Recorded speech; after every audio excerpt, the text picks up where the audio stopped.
একটা শিল্পী, একটা নায়িকা একটা জায়গায় যখন একটা দোকান উদ্বোধন করতে যাচ্ছে, ও ও কি অশ্লীলতা ছড়াচ্ছে ওখানে ওখানে কেন বাধা দেওয়া হচ্ছে? একটা আমাদের কাজ করতে কেন বাধা দেওয়া হচ্ছে?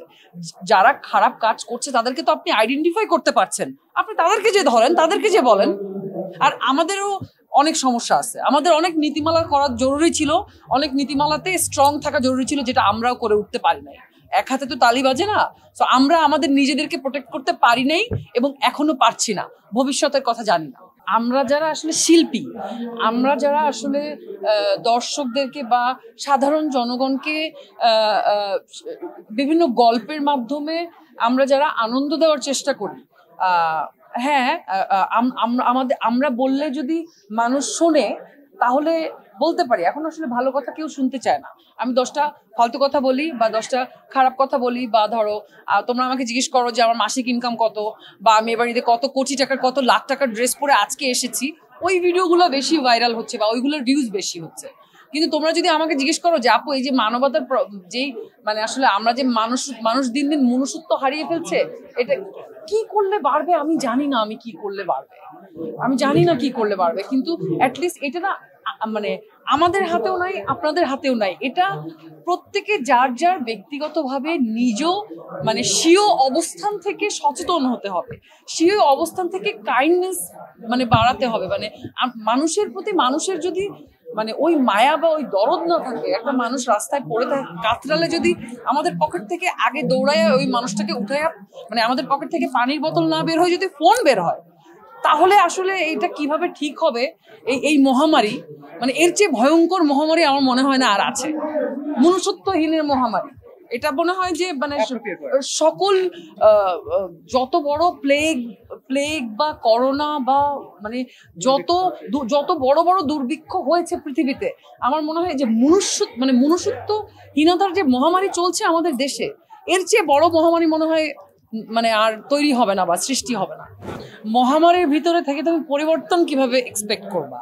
ধরো দেশে যখন একটা মহামারী চলছে, তখন তুমি ওখানে পরিবর্তন কিভাবে এক্সপেক্ট করবা?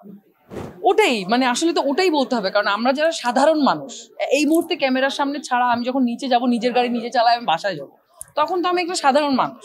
তো আমার যদি ধাপ করে রাস্তার মধ্যে কোনো দুর্ঘটনা ঘটে যায় বা আমি যদি কোনো অনাকাঙ্ক্ষিত ঘটনার সম্মুখীন হই, আমার দায় এই মুহূর্তে কেউ নিবে না, না প্রশাসন নিবে, না মানে অন্য কেউ নিবে না, কারণ ওই এনভায়রনমেন্টই নাই। আর একটা নতুন ইন্টেরিয়াম হোয়াটএভার, আমি ঠিক বলতে পারি না, আমার কাছে অনেক কঠিন লাগে বিষয়টা। তো তারা আসছে, তারা কাজ করবে আস্তে আস্তে, এত দ্রুত সবকিছু পরিবর্তন করে ফেলবে বা এত দ্রুত সংস্কার করে ফেলবে, এটা আবার এক্সপেক্ট করাও যাচ্ছে না। সবকিছুতে সময় লাগবে, কিন্তু মানে ওয়ে ভালো লাগছে না, একই রকম লাগছে, বুঝছো? একই রকম লাগছে। আমি বলতে চাই এই যে শিল্পীদেরকে মব ক্রিয়েট করে শিল্পীদের উপর বিভিন্নভাবে যেই নির্যাতনটা হচ্ছে, এক ধরনের ব্লেম করে একটা অদ্ভুত তকমা দিয়ে যে বন্ধ করে দেওয়া হচ্ছে, যে রুজির দরজা বন্ধ করে দেওয়া হচ্ছে, এটা একটা বিশাল বড় প্ল্যানের অংশ বলে আমার মনে হয় যে বাংলাদেশের সংস্কৃতি বা মানে সংস্কৃতির জায়গাটা, কৃষ্টি কালচারের জায়গাটা এত স্ট্রং ছিল, মানে মানুষজন পড়াশোনা করতো, মানুষ সাহিত্য নিয়ে আলাপ করতো কোথাও গেলে। এখন বাংলাদেশের মানুষজন শুধু মানে ফালতু বিষয় নিয়ে আলোচনা করে, অন্য কোনো কিছুর জন্য মানে ব্রেইন যাতে বাংলাদেশের মানুষের ঠিকঠাক কাজ না করে, এবং কাজ করার ক্ষেত্রে যেই মাধ্যম আছে প্রত্যেকটা মাধ্যম বন্ধ করে দেওয়া, যাতে করে কন্ট্রোল করতে সুবিধা হয়। আমার কাছে মনে হয় এটা অনেক বড় কোনো প্ল্যানের অংশ। মানে এটা শুধু শুটিং হচ্ছে, অসুবিধা হচ্ছে দেখে এসে শুটিং হাউস বন্ধ করে দেওয়ার নির্দেশ, এগুলো না, এগুলো সব ওই যে মব যারা করছে, এটা নিশ্চয়ই কোনো না কোনো প্ল্যান করে করছে। একটা শিল্পী, একটা নায়িকা একটা জায়গায় যখন একটা দোকান উদ্বোধন করতে যাচ্ছে, ও কি অশ্লীলতা ছড়াচ্ছে ওখানে কেন বাধা দেওয়া হচ্ছে? একটা আমাদের কাজ করতে কেন বাধা দেওয়া হচ্ছে? যারা খারাপ কাজ করছে তাদেরকে তো আপনি আইডেন্টিফাই করতে পারছেন, আপনি তাদেরকে যে ধরেন, তাদেরকে যে বলেন। আর আমাদেরও অনেক সমস্যা আছে, আমাদের অনেক নীতিমালা করা জরুরি ছিল, অনেক নীতিমালাতে স্ট্রং থাকা জরুরি ছিল, যেটা আমরাও করে উঠতে পারি নাই। এক হাতে তো তালি বাজে না।